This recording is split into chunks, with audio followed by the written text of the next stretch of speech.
ന്യൂനപക്ഷ സ്വാധീനമുള്ള ഒരുപാട് മേഖലകളുണ്ടല്ലോ ഈ മണ്ഡലത്തിൽ. അപ്പോൾ ഷാഫി പറമ്പിൽ ഒരു ന്യൂനപക്ഷ വിഭാഗത്തിൽ നിന്നുള്ള നേതാവായതുകൊണ്ട് തന്നെ ആ രൂപത്തിലുള്ള പിന്തുണ അത് കൂടുതലായി ലഭിക്കും മുരളി ഉണ്ടായിരുന്നതിനേക്കാൾ എന്ന് കരുതുന്നുണ്ടോ? കാരണം ഈ ഇതിനു മുമ്പത്തെ തെരഞ്ഞെടുപ്പിൽ ഷംസീർ മുല്ലപ്പള്ളിയും മത്സരിച്ച ഘട്ടത്തിൽ പോലും ഈ ടി പി വിഷയമൊക്കെ കത്തി നിൽക്കുന്ന സമയമാണ്. അപ്പോൾ പോലും ഷംസീറിന് വലിയ രീതിയിൽ ന്യൂനപക്ഷ വോട്ടുകൾ ലഭിച്ചിരുന്നു, ആ മേഖലകളിൽ നിന്ന് നല്ല വോട്ട് ലഭിച്ചിരുന്നു. അപ്പോൾ അത് പാർട്ടി നോക്കിയല്ല മുസ്ലിം എന്നുള്ളത് ഒരുപക്ഷെ ആ രൂപത്തിൽ വോട്ട് ലഭിക്കാനൊരു കാരണമാകുമോ? ന്യൂനപക്ഷ വോട്ടുകൾ ഒന്നുകൂടി ലഭിക്കാനുള്ളൊരു സാധ്യത, പ്രത്യേകിച്ച് നിലവിലുള്ള രാഷ്ട്രീയ പശ്ചാത്തലത്തിൽ അതിന് സാധ്യത കുറച്ചുകൂടി കൂടുതലാണ്. ഷംസീർ പരാജയപ്പെട്ടത് ഏകദേശം 5000 വോട്ടിൻ്റെ ഇതിലാണ് ഷംസീർ പരാജയപ്പെട്ടത്. നല്ല രീതിയിൽ ആ കാൻഡിഡേറ്റ് മുന്നോട്ട് പോകാൻ വേണ്ടി സാധിച്ചു, നല്ല രീതിയിൽ വോട്ട് പിടിച്ചിരുന്നു, അതൊരു സാധ്യതയാണ്. അതുപോലെ CA വിഷയം ഇപ്പോൾ കത്തി നിൽക്കുകയാണല്ലോ. അപ്പോൾ അതിലിപ്പോൾ തെരുവിലിറങ്ങിയുള്ള സമരങ്ങളും തുടങ്ങിയിരിക്കുകയാണ്. അതിലിപ്പോൾ LDF ആണോ UDF ആണോ ന്യൂനപക്ഷത്തിന് വേണ്ടി നിലകൊള്ളുക എന്ന രൂപത്തിൽ ഒരു മത്സരം അതിൽ വന്നു കഴിഞ്ഞു.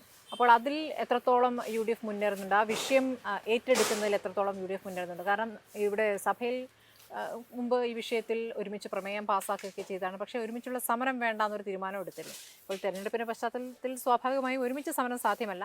പക്ഷേ LDFനേക്കാൾ UDFനെ ഈ കാര്യത്തിൽ വിശ്വസിക്കുമോ? കാരണം തുടർച്ചയായി ഇത്തരം വിഷയങ്ങൾ എടുക്കുന്ന ഒരു സമീപനം കൂടി പ്രധാനമാണല്ലോ. ഒരു കാര്യം ഉറപ്പാണ്, പൗരത്വ ഭേദഗതി ബില്ലിനെതിരെ എല്ലാവരും ഒന്നിച്ചു നിൽക്കേണ്ട സമയമാണ് എന്ന് വിചാരിക്കുന്ന ഒരാളാണ് ഞാൻ.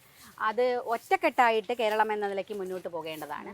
അതിലിപ്പോൾ UDF എടുക്കുന്ന LDF എടുക്കുന്നതിലുള്ള ഒരു ചെറിയ ഒരു എലക്ഷൻ തന്ത്രമായിട്ട് ചില കാര്യങ്ങൾ എനിക്ക് കാണാൻ, നമുക്ക് ഇങ്ങനെ നോക്കുമ്പോൾ അങ്ങനെ ഒരു തോന്നലുണ്ടാവുക. കഴിഞ്ഞ പൗരത്വ ഭേദഗതി ബില്ലിനെതിരെ സമരം ചെയ്ത ആളുകൾക്ക് നമ്മളെ നിയമസഭയിലൊക്കെ ഇവർ നിരന്തരമായി ഉന്നയിക്കും, കോൺഗ്രസ് നേതാക്കന്മാർ നിരന്തരം ഉന്നയിക്കുന്നായിരുന്നു കേസുകളൊക്കെ. ആ കേസുകളൊന്നും പിൻവലിക്കാനോ, കാരണം ഒരു നാടിന് വേണ്ടി അല്ലെ ഒരു ജനതയ്ക്ക് വേണ്ടി നടത്തിയ സമരങ്ങളായിരുന്നു. ആ സമരങ്ങളെയൊക്കെ നേരിട്ട രീതിയൊക്കെ ഒരു വ്യത്യസ്തമാണ്. BJP ഗവൺമെൻറ് കേന്ദ്രത്തിൽ നടത്തുന്ന, ഇപ്പോൾ ഇന്നലെയൊക്കെ കണ്ടു നമ്മൾ കുട്ടികളെയൊക്കെ നേരിടുന്ന ഒരു രീതി, നരേന്ദ്രമോദിയുടെ പോലീസ് അല്ലെങ്കിൽ ഡൽഹിയിലുള്ള പോലീസ്. അപ്പോൾ അതേ സമീപനമാണ് നമ്മളിവിടെ കണ്ടത്. അപ്പോൾ അതിലൊരു ഇരട്ടത്താപ്പില്ലേ എന്നുള്ളത് തോന്നുകയാണ്. ഏതായാലും ഈ വിഷയത്തിൽ നാട് ഒന്നിച്ചു നിൽക്കേണ്ട സമയമാണ് എന്ന് വിചാരിക്കുന്ന ഒരാളാണ് ഞാൻ. ഈ വനിതാ സംവരണ നിയമമായ ശേഷമുള്ള തെരഞ്ഞെടുപ്പാണ്. അത് പൂർണ്ണ തോതിൽ നടപ്പാക്കാൻ ഇനിയും സമയം വർഷങ്ങളെടുക്കുമെങ്കിലും അതിൽ രാഷ്ട്രീയ പാർട്ടികളുടെ ആത്മാർത്ഥത എത്രത്തോളം ഉണ്ട് എന്ന് പരിശോധിക്കുന്ന സമയം കൂടിയാണല്ലോ. അങ്ങനെ നോക്കുമ്പോൾ LDFനേക്കാൾ കഷ്ടമാണ് UDFൻ്റെ സ്ഥിതി. ആകെ ഒരു വനിതാ സ്ഥാനാർത്ഥിയാണ്. ഇപ്പോൾ സഭയിൽ നിങ്ങളിപ്പോൾ നിയമസഭയിലേക്ക് നോക്കുകയാണെങ്കിൽ ഇപ്പോൾ 2 വനിതാ അംഗങ്ങളാണ്. അത് ഉമാ തോമസും രമയുമാണ്. രമ സഭയിലെ ഉറച്ച ശബ്ദം കൂടിയാണ്. അപ്പോൾ എന്തുകൊണ്ടാണ് കോൺഗ്രസ് ശരിക്കും പറഞ്ഞാൽ വനിതാ സംവരണം എന്ന ആശയം തന്നെ കൊണ്ടുവന്നത് കോൺഗ്രസ് ആണ്. പക്ഷേ എന്നിട്ട് പോലും കേരളത്തിലേക്ക് വരുമ്പോൾ അത് ഈ രൂപത്തിൽ ചുരുങ്ങുന്നത് എന്തുകൊണ്ടായിരിക്കാം?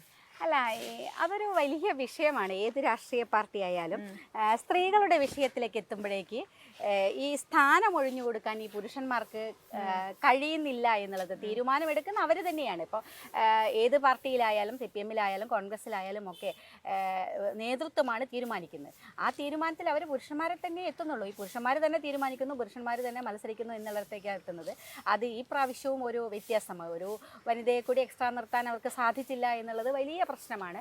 ആ ജാഗ്രത ഇപ്പോഴും രാഷ്ട്രീയ പാർട്ടിയുടെ ഭാഗത്തൊന്നും ഉണ്ടാകുന്നില്ല.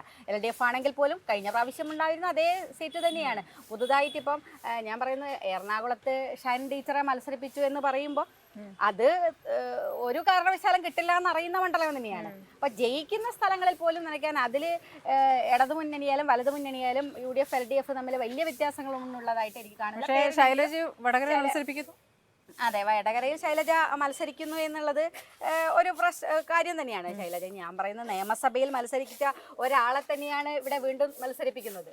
പുതുതായിട്ട് ഒരു സ്ത്രീയെ കൂടി കൊണ്ടുവരുമായിരുന്നവർക്ക് എന്തിനാണ് ഇങ്ങനെ ഈ തരത്തിൽ പാർട്ടിക്ക് ഏറ്റവും ശക്തി കേന്ദ്രങ്ങളിലൊക്കെ ഇങ്ങനെയൊക്കെ മത്സരിപ്പിക്കുന്ന പുതിയ സ്ത്രീകളെ വരുന്നില്ലല്ലോ. നിങ്ങൾ 2 പേരെ വെച്ചിട്ടുണ്ടെങ്കിൽ പോലും ടീച്ചർ നേരത്തെയുള്ള മുഖമാണ്, പുതിയ മുഖത്തിനെയൊന്നും നമ്മൾ കാണുന്നൊന്നുമില്ല.